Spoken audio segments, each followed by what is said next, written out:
বিসমিল্লাহির রহমানির রহিম। আসসালামু আলাইকুম। কেমন আছো আমার প্রিয় ভিউয়ার্সরা? আশা করি খুব ভালো আছো। আল্লাহর অশেষ মেহেরবানিতে আমিও খুব ভালো আছি। চলে আসলাম সুন্দর একটা মিষ্টি ভিডিও নিয়ে।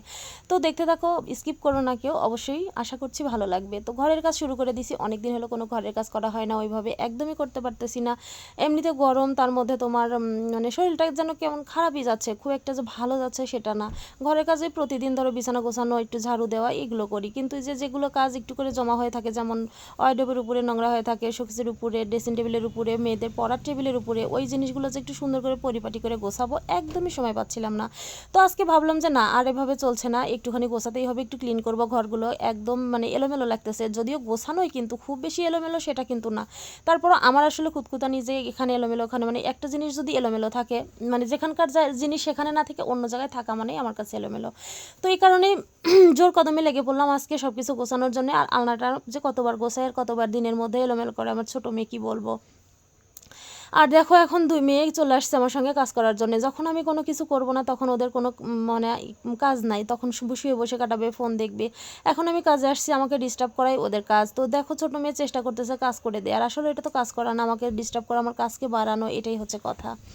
তো যাই হোক, সুন্দর করে ওগুলো গুছায় নিলাম। এখন একটু মেয়ের পড়ার টেবিলের এখানে গোছায় নিতেছি। চার থাকের উপরে অনেকগুলো বই আছে, সে বইগুলো ছোটো মেয়ে বারবার মানে এলোমেলো করে ফেলে, পড়তে নিয়ে এটা নিবে ওইটা নিবে, একবার মানে এক এক সময় এক একটা নেয়। তো সেই ক্ষেত্রে নোংরা হওয়াটাই স্বাভাবিক। যাই হোক, এখন চলে আসছি আবার বিছানার কাছে। দেখো, বিছানার কাছে এসে আবার শান্তি নাই, অন্য অন্য কাজগুলো চোখে পড়ে, তো দৌড়া যে আবার ওইটা করে আসি।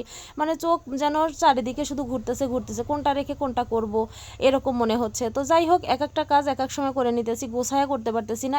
তার কারণও আছে, সেটা হচ্ছে দেরিও হয়ে গেছে অনেকটা, রান্নাবাড়ির ব্যাপার আছে, রান্নার কাছেই যাই নাই।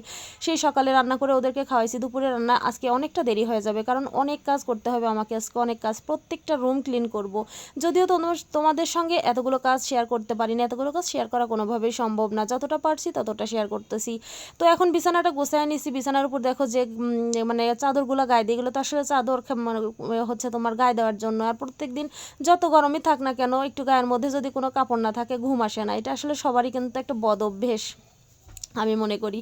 তো যাই হোক, সেগুলো আবার একটু ভাঁজ করে নিতেছি। বড় ছোটো মেয়ে ভাঁজ করার জন্য নিচে নিয়ে কি ঘাটাঘাটি শুরু করছিল, ওর কাছ থেকে আবার একটু বকা দিলাম, বকা দিয়ে নিয়ে নিলাম, নিয়ে এখন সেগুলো ভাঁজ করে রেখে দিলাম। আবার দেখো, টেবিলের উপরে কোলবালিশটা রাখছি, ওটার কথা ভুলেই গেছিলাম। তো যাই হোক, এখন একটা বিরাট কাজ সারবো, সেটা হচ্ছে শীত চলে গেছে কতদিন আগে, শীতের পোশাক উঠানো হয়েছে, কিন্তু শীতের জুতাগুলো এখন পর্যন্ত উঠানো হয় নাই, এত এলোমেলো হয়ে আছে। আর মেয়ের বাবার তো মানে কি বলবো, কোর যে কখন কি কি করতে ইচ্ছা করে আল্লাহ ভালো জানে। এই শীত চলে গেছে, তবুও শীতের জুতাগুলো মাঝে মধ্যে দেখি পরে, মানে কোনো দূরে কোথাও যাইতে লাগলে পরে, আমার আবার একদমই ভালো লাগে না। আমার কথা, শীতের দিনে শীতের পোশাক পরবে, আর গরমের দিনে গরমের পোশাক পরবে, আর ওগুলো উঠায় উঠায় রাখবো, ওইটাই ভালো লাগে। ওই গিজিবিজি লাগে সব কিছু, যেন একদম এলোমেলো লাগে সব একসঙ্গে বাইরে থাকলে। তো যাই হোক, সেই জুতাগুলো আবার পরিষ্কার করে সুন্দর করে ধুয়ে দিছিলাম, 3 দিন ধরে শুকাইছি জানো। একদমই রোদের তাপ নাই, অবশ্যই তোমরা জানো, গরম থাকলেও কিন্তু রোদের ওরকম তাপ নাই, বৃষ্টি বৃষ্টি ভাবটা আছে মানে আকাশে, সে কারণে রোদ নাই। যাই হোক, 3 দিন ধরে শুকানোর পরে অবশেষে শুকায় গেছে। ভাবলাম যে না, এগুলো গোছায় রাখতেই হবে আজকে। তারপরে তোমার জুতার আলমারিটা একদম এলোমেলো হয়েছিল, একদম মানে কি, ওই যে ঈদের মধ্যে তোমার ইয়াতে জুতোগুলো পরা হয়েছে, আর খাপগুলো মানে কার্টুন যে খাপের মধ্যে জুতা থাকে, ওগুলো তো আমি রেখে দেই, কেননা যতই জুতার আলমারি থাকুক, ওই খাপের মধ্যে না রাখলে আমার একদমই ভালো লাগে না। যাই হোক, অবশেষে আসরের অনেক পরে আবার তোমাদের সামনে চলে আসলাম গোসল দিয়ে।